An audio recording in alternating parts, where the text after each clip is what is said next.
We turn now to a man who's been described by Donald Trump as overrated, a sleazeball, a jerk, and a total loser. He's a man who's been writing about Donald Trump and a possible run for the presidency for nearly 30 years. We're talking about the cartoonist Garry Trudeau, creator of the popular comic strip Doonesbury. He's the first cartoonist to win the Pulitzer Prize.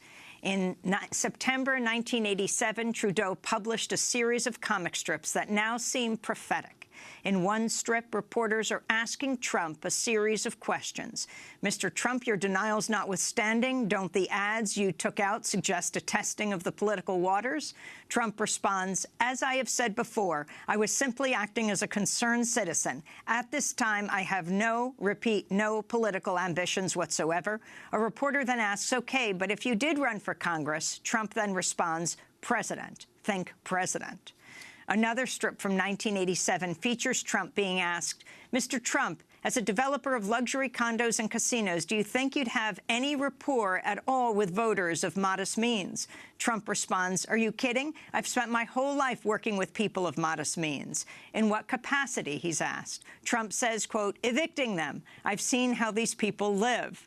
Trump has remained a frequent character in Doonesbury ever since, giving Trudeau a chance to make fun of everything from Trump's hair to his ego to his rampant use of insults. These cartoons have just been collected in a new book. It's titled Huge, 30 Years of Doonesbury on Trump.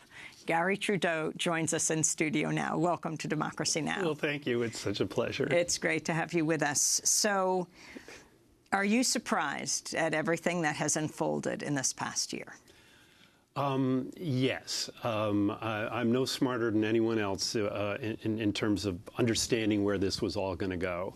My assumption after 2012, when he was attacking the president, and he got his first taste of double-digit poll numbers, that he would make a run this time around.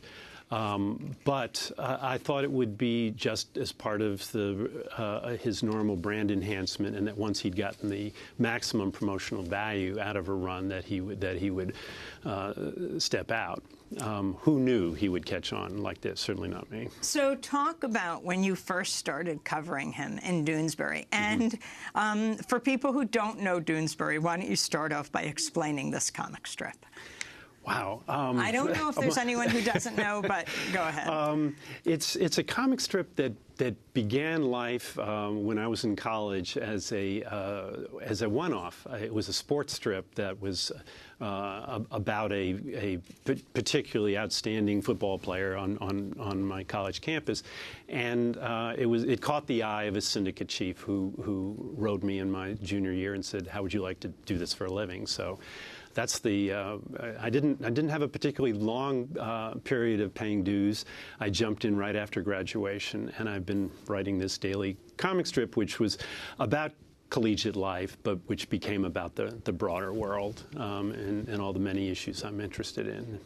How often did your comic strip get banned or dumped for a week if they didn't like what you were doing? Oh, it's impossible to say how often, but in the early years, it was every other week or so, some newspapers would decide to remove it from the pages, and I've never regarded it as censorship. It's simply editing. Editors decide every day about dozens of things that don't make it into their papers, so I never took it seriously. The problem was that it would generate local news. Their reporter would call me, and it became a very sort of self-conscious thing for me to write, because I had to be prepared to defend it after it was published to multiple clients.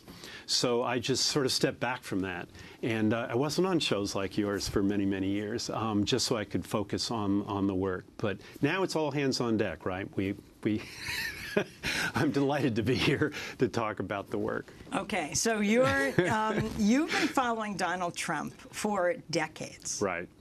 Tell us when he first became a character in Doonesbury. He became a character in response, a kind of prophylactic response to his series of ads that he took out in the Boston Globe and the Washington Post and the New York Times, in which we learned for the first time that the rest of the world was laughing at us. And there were a few trial balloons that went up along with that from others of his friends.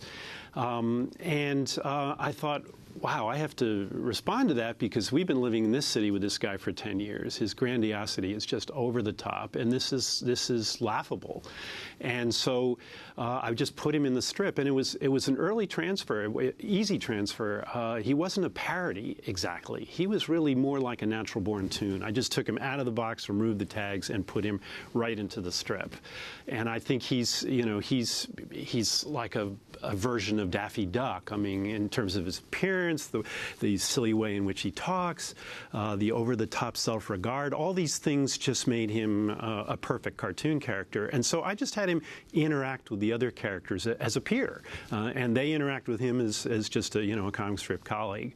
And I didn't have to make any adjustments. I would take the things he said and reframe them in a way so that to maximize the satiric purpose of it.